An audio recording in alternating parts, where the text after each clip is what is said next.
बलांगीर जिला खपराखोल ब्लॉक धंडामुंडा पंचायत बांजीपाली गाँव महेश्वर बकुल परिवार कहले स्त्री जयंती और झील पुष्पांजलि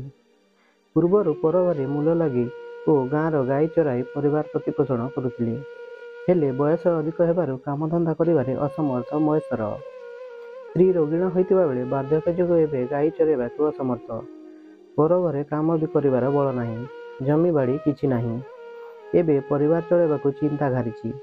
सरकारଙ୍କ तरफରୁ ଜାତୀୟ ଖାଦ୍ୟ ସୁରକ୍ଷା ଆଇନ ଯୋଜନାରେ 3 ଜଣଙ୍କୁ ମିଳୁଥିବା 15 କେଜି ଚାଉଳ ହିଁ ପରିବାର ପାଇଁ ଗୋଟିଏ ଭରସା।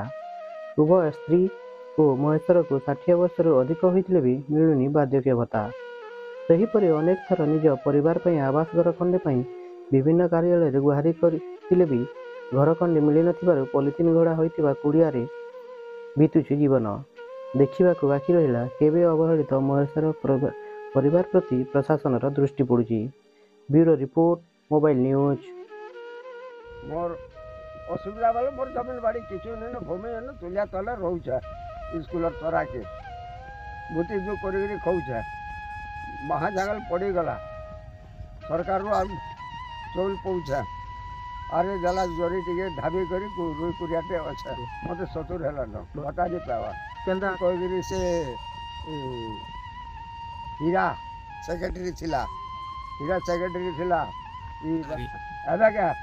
एबे ये अच्छे सरपंच कहीचा बोले तोर फेगल नहीं आबार नहीं होय ना बोले ये गिरे मागी आने गिरे ढाबी वर्षा गला का करम आगे तोरा तोरा 3 लोग अछु केना दावर चरो छने